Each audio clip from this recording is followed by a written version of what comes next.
CR101radio.com, podcasts, and more. This is R.J. Rushdoony, Easy Chair number 112, December the 23rd, 1985.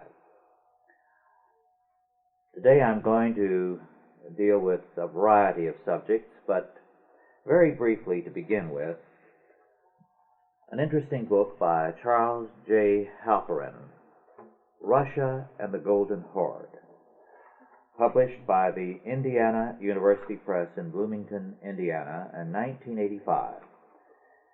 It's a very thorough and outstanding study of the Mongol impact on medieval Russian history. By and large, I would say it is of interest only to historians concerned with this field. However, there are a few things in it that I would like to share with you. It is a book I personally enjoyed. One of the remarkable facts that marked the Golden Horde, beginning with Genghis or Genghis Khan, was their favoritism. It amounted to virtually that for Christianity, and it did Christianity no good. They gave to the Christian church in Russia immunity from taxation and privileges. The Mongol horde disappeared. The Christians had a much more difficult time with their own Russian rulers. The reason for this favoritism was a very pragmatic one. Beginning with Genghis Khan, the Mongol rulers recognized the character of the Christians. They recognized that these people were honest in a way that others were not, were faithful and obedient in a way that others were not, and therefore made up a trusty and faithful bureaucracy.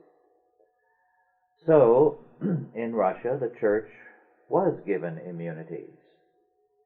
In Central Asia and China, which at that time was a vast mission field for both the Church of Armenia and the Assyrian or Nestorian Church, there were bishops, there were churches, there were native converts and leaders in great numbers. Genghis Khan used these, in particular the Armenian churchmen.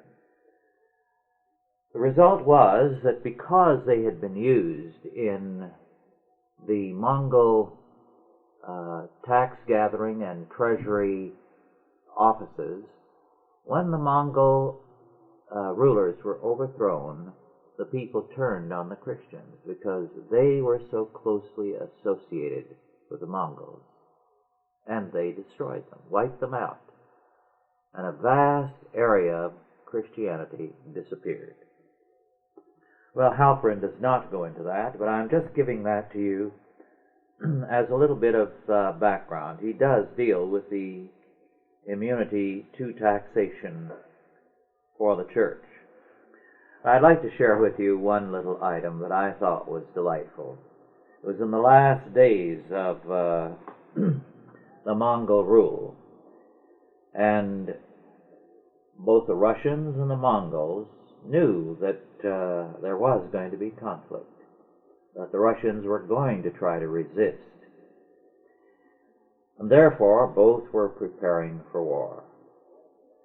However, the two groups were on different sides of a key river, and until the river froze, they couldn't do anything, because to try to cross the river in boats would mean they would be easily picked off a few at a time. So, to read Halperin's account, meanwhile, the Russians and the Tatars exchanged insults and arrows across the Ugra, which could only be crossed when frozen over. As soon as the river did freeze, however, which would have allowed the armies to engage at last, both sides simultaneously retreated. The Muscovite bookman hailed this coincidence as a miracle. Such was the episode in which Russia supposedly won its liberty at last and threw off the Tatar yoke. It occurred without a pitched battle, and with the Russians allied with one group of Tatars against another. Nor was it apparent to anyone at the time that the Great Horde's 1480 offensive against Russia was to be the last, unquote. That's delightful, I think. Now to a book that I think is very, very interesting reading. It's by Joy Day Buell and Richard Buell, Jr. Buell, B-U-E-L, B as in boy. The Way of Duty, A Woman and Her Family in Revolutionary America. Published by W. W. Norton and Company in 1984. This particular woman, who is the focus of this book, was Mary Fish. She kept her letters and journals from 1736 to 1818. And as a result of it, we have a vivid account of the Puritan character, the problems of a particular family, and the life of the times. It's a moving account, sometimes very sad, as you see all the problems that they encountered and the griefs. One of the things that was touching was the concern of parents for their families. The Puritan family was one of the strongest families in all of human history. Their intense love and devotion one to another was something very remarkable. As a result, the families were very close, took care of one another, maintained a loyalty with character. The book is also interesting on the French and Indian War, the sidelights we get on the root causes of the War of Independence. As the authors say, and I quote, "For the Americans," and it was during this war that they began to call themselves Americans rather than colonists. It was the source of a new self-confidence. No longer the mere inheritors of a land won by others, they had proved their right of possession by their courage and competence in defending it. Though the British officers had often shown contempt for the colonists they led, the men themselves knew that they had rendered indispensable services. The insults rankled, of course, and returning soldiers had stories of British arrogance to tell that angered their hearers at home, where attempts to assert the imperial power continued to annoy.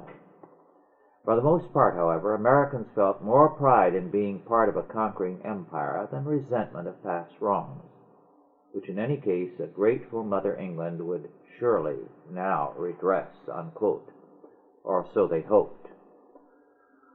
The conduct of the British officers then and later was thoroughly deplorable, and it did create problems. As a matter of fact, the British troops felt that local law was something to pay no attention to, that they could do as they pleased and they were above the law. So it did lead to problems, and Americans now, while still loyal, began to separate themselves in their thinking from the mother country. The Puritan character was apparent throughout. The saying, "The way of duty is the way of safety," was important to these people. They had much to be afraid of when the War of Independence broke out, because troops in those days were mercenaries, that is, European troops. And both the British and Hessian troops were savages, much given to rape and to looting, so that, if anything, those who were undecided very quickly came to be very anti-British. On the other hand, one of the things that comes through loud and clear, and one of the heart-rending accounts, is that within her own family, Mary Fish saw persons mistreated and abused, attempts made to exploit them and to take advantage of the soldiers after they had fought. Another factor that is interesting in this book is that we see the shift in theology. The emphasis on doctrine began to have added to it the emphasis on experience. Experience in the form of the kind of thing that subsequently led to revivalism. Thus, one person who was hesitating to make a profession of faith said, "It is not that I doubt, but I do not feel." In other words, there had been no great emotional experience. This book is very moving as it describes the life of a family as they face death in their own ranks, as they face problems, injustice, abuse from people who should have been grateful, having good men misinterpret and abuse them without knowing the full circumstances. For example, it's sad to read that Isaac Backus, one of the great men of the time, misunderstood something that Pastor Fish had to say and had written about, and wrote rather harshly and critically of him. I enjoyed this book because it gave me, again, a fresh insight into the life of the times. There are so many things here, it's almost a temptation to start at the beginning and read right straight through to you. The woman was a heroic woman. I was deeply moved by it. Well, on to something else. A book was issued recently with Ronald Reagan as the ostensible author, entitled Abortion and the Conscience of the Nation. It has sections by C. Everett Coops, the Surgeon General, and Malcolm Muggeridge. It is an excellent book with some good data on abortion. I thought the quotation that Malcolm Muggeridge has from Dostoevsky is good. By the way, Muggeridge's title for his section is The Humane Holocaust. In other words, these humanitarians and what they're doing is resulting in a Holocaust. He says, Dostoevsky says, love toward men, but love without belief in God, very naturally leads to the greatest coercion over men and turns their lives completely into hell on earth, unquote. Then another important recent book is Stephen W. Mosher, Journey to the Forbidden China, published at 1795 and by Macmillan, a division of Macmillan, the Free Press, 1985. Mosher, of course, is the one who wrote on Broken Earth, the forced abortions in China, and was, for that book, kicked out of the Stanford Graduate School, even though he had completed his work, virtually. He describes the life of rural China, having journeyed into the far interior, the ecological disasters that are being created, the fact that the communism of Red China has gone so far that the fish in a stream belong to the state. He deals with all that has been done to equalize income, that is, for everyone except the elite, and how production has dropped dramatically. It's a very sad book because it describes a disaster of great dimension. Mosier now lives in Fresno, California, about 130 miles from here. I don't know what he's doing, but I'm glad he's continuing to write on this subject.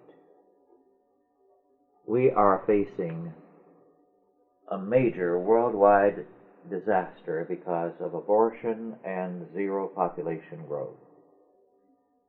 In Red China, with the policy of only one child per couple, this means that because boys are the means of social security, supporting their parents in their old age, girl babies are being killed.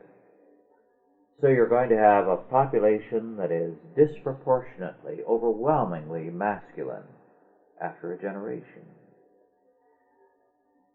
In 30 years, the population of Germany will be half of what it is today. And this will be true in varying degrees of all of Europe, and to a lesser degree, but still it will be true of the United States. Depopulation of the Western world. This is what is in process. It is suicidal. Another book of interest, just briefly, is by Charles Murray, published by Basic Books in New York in 1984, Losing Ground, American Social Policy, 1950 to 1980. The thesis of Murray's book is that we started a war on poverty, and what we have done is to help neither them nor the country as a whole. We have created a disaster, crime has increased, we've hurt every area of life. And so he has some concrete proposals for change, a very important work.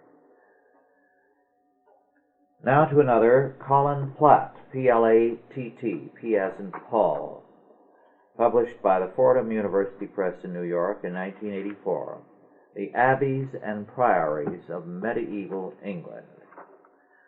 A very detailed work on all the abbeys and priories and the extent of their work and influence. I won't go into it except to call it to your attention if you're interested in this type of study. It's well worthwhile. It's very conscientious and specific. But a couple of points of interest. The rules at Wickham said that each recuperating monk was to have 1.5 gallons of beer daily, with 2 good quality loaves of bread and such other food as he would normally have enjoyed at the priory. Adequate fuel, and any servants who attended him were also to be cared for. Then another fact, one which we tend to forget about, the spoliation of the medieval monasteries. This occurred well before the Reformation. There were a great many currents that were common to the late Middle Ages that led to it. One of them was the growing power of the monarchs.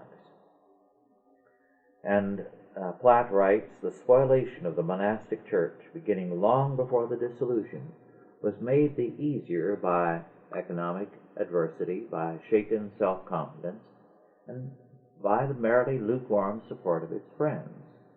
Already while John XXII was Pope, 1316 to 34, the current economic difficulties of the Cistercians had been explained to him as a consequence not of their own bad management of their estates, but of other misfortunes out of their control, of the greed of their neighbors, of perpetual wars and natural calamities, of taxes from which they ought to have been and were no longer exempt. None of these problems went away in the 14th century. For many, too, the 15th century had nothing more promising to bring. Among the possessioners, the true crisis developed about half a century after the reverses of the Black Death, unquote. So, life changed through these various factors. Two friends of Chalcedon and of mine are Martin and Deidre Bobgan, B as in boy, O-B-G-A-N. I've called attention to others of their books, such as The Psychological Way, The Spiritual Way, and Hypnosis and the Christian. This book is titled How to Counsel from Scripture and is published by Moody Press, 1985. I don't know the price of it, but it is an excellent book. This is a book for all Christians as well as for pastors, because it deals with the facts of psychotherapy and how dangerous they are. He calls attention to the dramatic failure of psychological counseling. Both Bobgans, by the way, are psychologists. They point out how even conversation with loved ones has a more curative power. And conversation is the most prominent activity in counseling. The authors cite a statement from the National Council of Teachers of English that the use of language is a moral act. The use of language is a moral act. And among friends, when so used, it becomes a moral asset. Moreover, the basic therapy is the person himself working under God. This is a book that all pastors and all Christians should read, because today psychotherapy is so heavily touted. Incidentally, they note, among other things, all of God's law is good. They have a section on counseling, on the law, on the church, on the biblical model of man, an excellent section. Because today a good deal of our problems are created by the fact that the kind of model given to us of what a man or a woman should be comes from our secular culture, and it is guaranteed to produce problems. But the biblical model of man, what does it involve? The Bobgans go into it thoroughly and tell us how, when we understand that model, it produces health in us.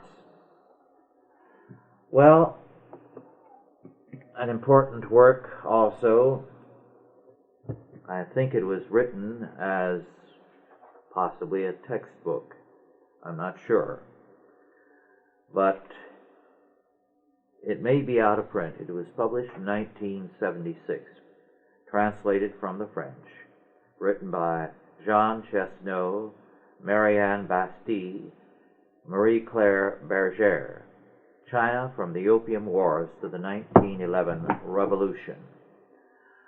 I would say the authors are liberal to leftist in their point of view.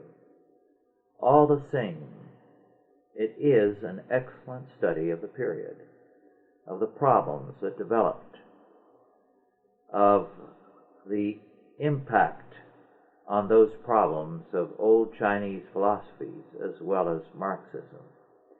It deals with the old order under the emperor, and the emperor as a mediator between heaven and earth. There is a great deal on the secret societies and their power in old China.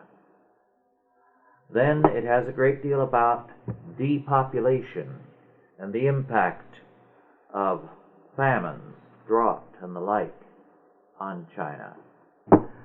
How in one district alone during one famine in this era, 5 million people died.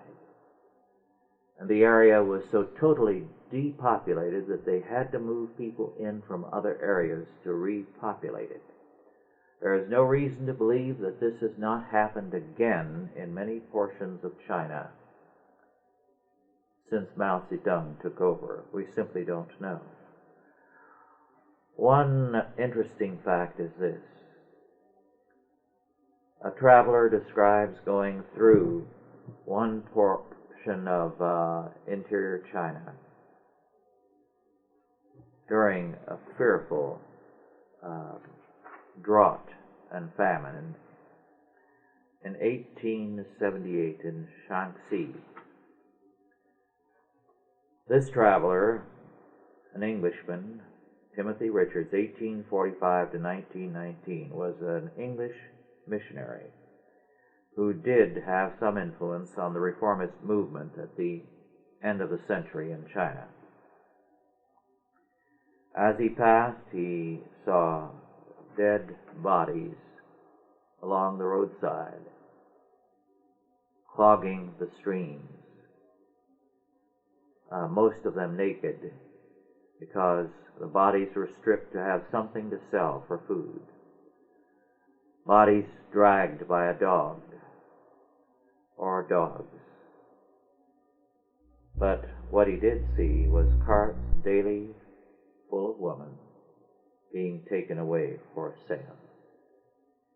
In old China, when there was a famine, survival came by selling off the women one by one in order to have money for food to live. And areas would be then virtually depopulated of women if the famine continued long enough. The women would be taken and sold in the cities and elsewhere. As a matter of fact, the Barbary Coast was full of Chinese girls who had been brought over by the boatload to be worked to death in the houses of prostitution, and then their bodies within a year or two dumped into the bay. In this account, the Western powers do not come out looking very well, least of all England. And one of the more moving aspects of it is a letter to the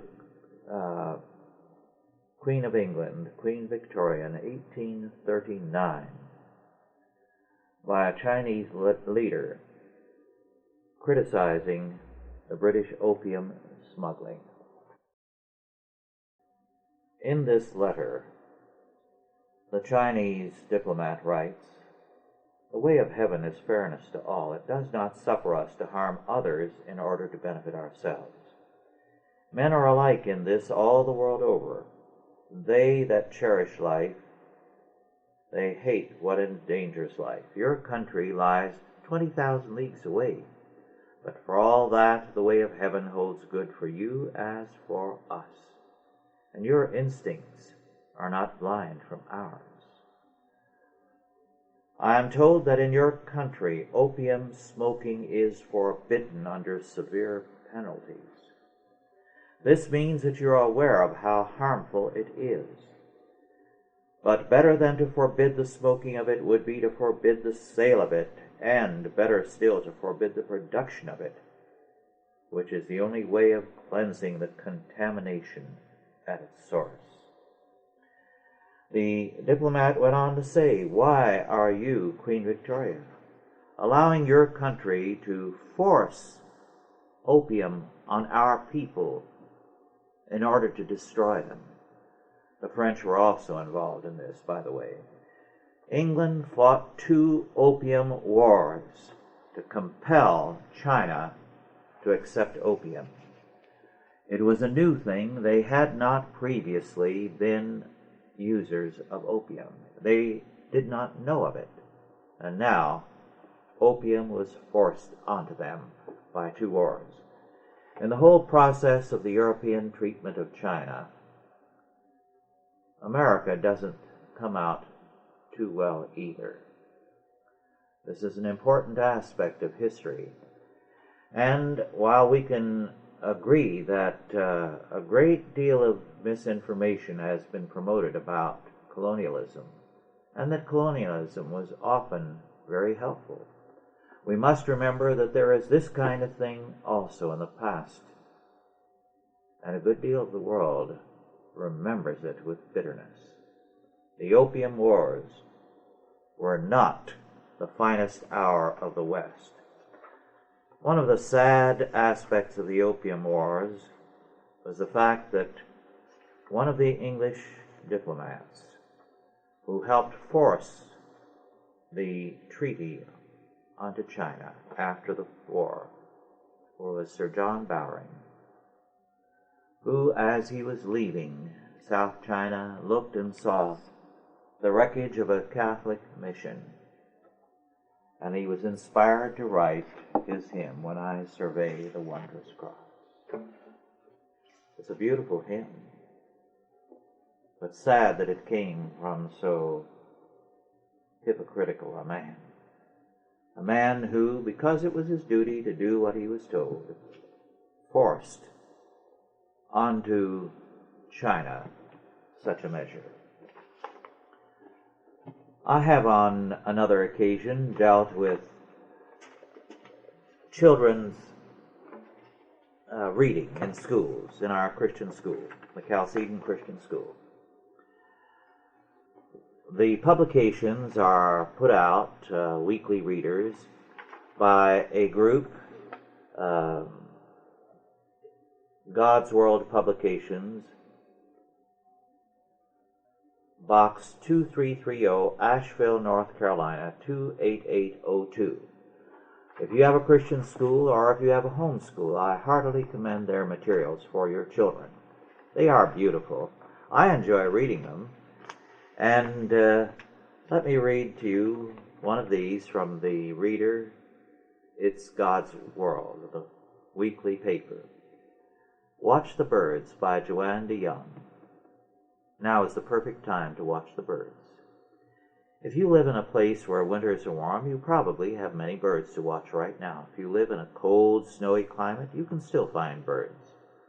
When almost all other creatures are asleep for the winter, birds still fly about, flocking to our feeders, ruffling their feathers against the cold. Have you ever wondered how a bird can walk on the snow and not freeze its feet? Walking barefoot in the snow would be dangerous for us. Our toes would become frostbitten.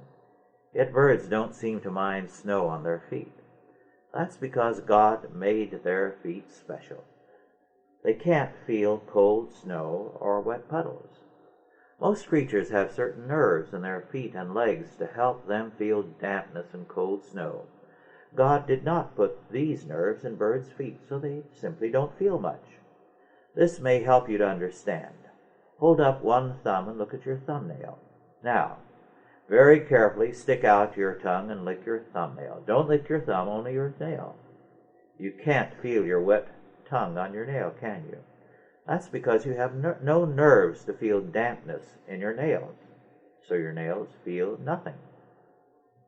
That's just what a bird's feet feel in snow or puddles. Nothing. God put no nerves there so that the birds would be comfortable. Have you ever watched a bird sleep in a tree or on a telephone wire? How can it sleep without falling? Again, God made a bird's feet special. Inside of each perching bird's foot, God puts special strings called tendons. These tendons are attached to the bird's toes. They run from the toes through the foot, up the leg, and over the knee. When a bird is awake, it stands up straight. The tendons run like straight strings all the way up over the knees. When the bird falls asleep, it begins to relax. As it relaxes, it bends its knees. The bending knees pull on the tendons that run over it. This pulls on the connection in the toes. As the tendon pulls tight, the toes are pulled so tight that they curl inward. So the bird's toes curl around the twig or wire. The more soundly a bird sleeps, the more it bends its knees. That makes the tendon pull more tightly, so that the toes curl more tightly. Perching birds can sleep without worrying about falling. God gave them just the right type of feet. Birds can live also in cold and wet weather because God gave them the right kind of clothes. Feathers are a bird's clothes. If you could take a bird's feather and drop some water on it, you'd see the water roll right off. It doesn't soak through. The feather is waterproof, just like a raincoat. If you live in a cold climate, you put on extra clothes in the winter. When the temperature drops, God puts extra feathers on the birds that stay up north. Some birds have 1,000 more feathers in the winter than they do in the summer. That's their extra layer of clothes. Sometimes a bird's feathers become messy. They seem to pull apart and look like they have rips and tears in them. Then the feathers are no longer waterproof and they let cold air through them. God knew that this would happen, so He made feathers very special. Each feather is made of hundreds of little hairs. Each of those hairs has thousands of hooks along it. Hooks on the top of the hair point upward towards hooks on the hair above it. Hooks on the bottom point downward towards hooks on the hair below it. All these hooks look like parts of zippers. When a bird's feathers pull apart, the bird simply runs its beaks over each feather. All those hooks grab each other and hook together. That locks the hairs together. Presto! The feather is zipped back into shape. God gave each bird thousands of zippers on its feathers to keep it dry and warm. Jesus said that we should look at the birds to see how well our Heavenly Father takes care of His creatures. That's what we just saw. God surely does take care of His creatures well. Jesus also said that the Father loves us much more than He loves His other creatures. If He cares so well for His little birds, and if He loves us much more, surely He will care for us. We are God's very special creatures under His special care. What more can we ask? Watch the birds this winter and think of God's special care. Well, you can see why I enjoy the children's readers. If you decide to write in, tell them thank you for me. I should write to them, and I haven't, I'm sorry to say.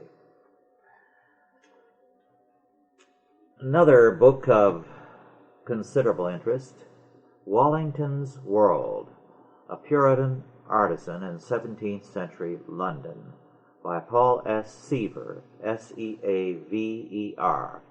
Seaver is a Stanford University professor, and the book was published this year by Stanford University Press. It's an interesting report on a Puritan, a man who was a turner, that is, a lath worker who made furniture, chairs. He was not a normal Puritan in the sense that he wrote volume after volume of private journals, and not many of them wrote like that. On top of that, beginning from his mother's death when he was an infant, he was an insecure child, and he did try suicide a number of times. After his marriage, he became very stable and became something of a leader in the community. He gives us a good sidelight on what an ordinary person, a working man, thought. What is Puritan? What a Puritan faith was. And for him, for a Christian, there must be a conformity of life. That it meant for him keeping God's law. He went into a great deal of emphasis on Bible study, then too on daily self-examination. This was an aspect of Puritanism that helped destroy it. It became too introspective, and after the fervor of the faith waned, you had the endless self-diagnosis and analysis which created psychology as a substitute religion in due time. Moreover, Wallington was unlike other Puritans, although there were some like him who were overly somber and sober. He felt that laughing was a sin. It was necessary for him to be serious all the time. On the other hand, his theology, which was more or less Calvinistic, was uncomplicated. We should remember that Calvin said that predestination was not a doctrine for disputation, but for the comfort of the saints.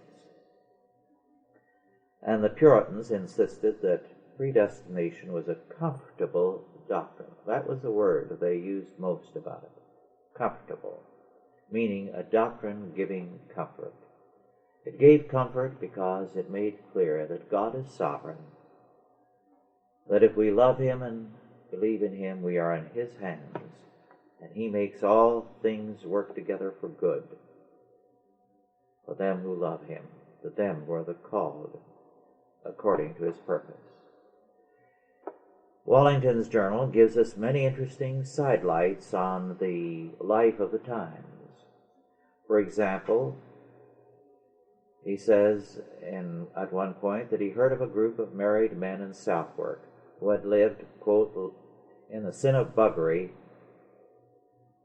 and were sworn brothers to it, and committed the sin on Sabbath mornings at sermon time to show their contempt of the faith. He also describes the Royalists, and from one who was very favorable to the king, step by step he was alienated by the king's actions. He reports on the oaths of the Royalists, in particular the cavalrymen and others who were particularly hostile to the Roundheads, the Cavaliers. For example, they would recite things, the cannoneers, the Royalist cannoneers, God damn me, God ran me 9 miles in hell, if ever a Roundhead in England do dwell. And the toast of the Cavaliers, we drink a health to King Charles, in whom we live, move, and have our being. We drink a health to the confusion of the gospel of Jesus Christ. We drink a health to the confusion of Tim's God. We will drink and be drunk and whore and be damned, and will not be beholding to God to save us. We had rather be in hell with our courages than in heaven with the Roundheads. Unquote. Now this kind of thing is not written about much today. As a matter of fact, we are not told in history books nowadays what accounts of the era reveal that in the War of Independence in this country, the British troops regularly burned churches, burned Bibles, showed their contempt for the Puritan faith. They had this from the Royalists of the Commonwealth era. This kind of thing alienated, of course, a great many Christians of the era who were not that greatly concerned with politics in the beginning. There is a good section on the divine right of kings and revolution. The author does justice to a number of incidentals as he goes along, so that it's a good sidelight on the era. Wallington, the author points out, saw politics as black and white, because he believed very strongly that politics is a moral concern, and that there is a right and wrong in politics. There are excellent sections, valuable for Christians to study, on work and wealth. We hear a great deal about the Puritan work ethic, But for Wellington, the author points out, work, though good, was a subordinate one. When he proposed by God's help to make more speed and redeem the time, he was not proposing to work longer and harder at his lab. Rather, he was vexed that he overslept till it was past 5 o'clock in the morning on a fast day, when he had proposed to arise early in order to go up to his study to pray. Unquote. Moreover, the purpose of work was not to accumulate wealth, but to further God's kingdom. He said, I quote, God is set upon justice in another manner than you think of. The Lord stands much upon the observing of the law and upon obedience to it. Unquote. As Seaver, the author, says, the point of a calling was not to gain riches, but to be profitable and useful to oneself and one's family, church, and commonwealth. If wealth came, it came not as a reward, but as an obligation. We are stewards and have nothing but that we have received. We came naked into the world, and we must so again return shortly, when we must give account of our stewardship. It was the obligation of the rich to relieve their poor brethren, especially but not only in times of dearth. Hospitality and neighborliness may have been vanishing virtues in 17th century England, but the demise of those traditional obligations was not owing to Puritan individualism. Let us show, he said, that we have not forsaken the fear of God. Let us refresh our brethren and not be ashamed of their poverty. If we were poor, we would think it the rich man's duty to relieve us. The royal law is to do as we would be done by. This is the law of God, the law of nature, the law of nations. It is equity to do it. It is iniquity to omit it. It is interesting at the same time how the non-Puritans were taking advantage of the Puritans. And Wellington writes about this, how they would try to trouble his conscience by accusing them of sharp practice and profiteering, knowing that their feelings would be hurt and they would lean over backwards to give them a bargain or to do something over when there was no need to do it.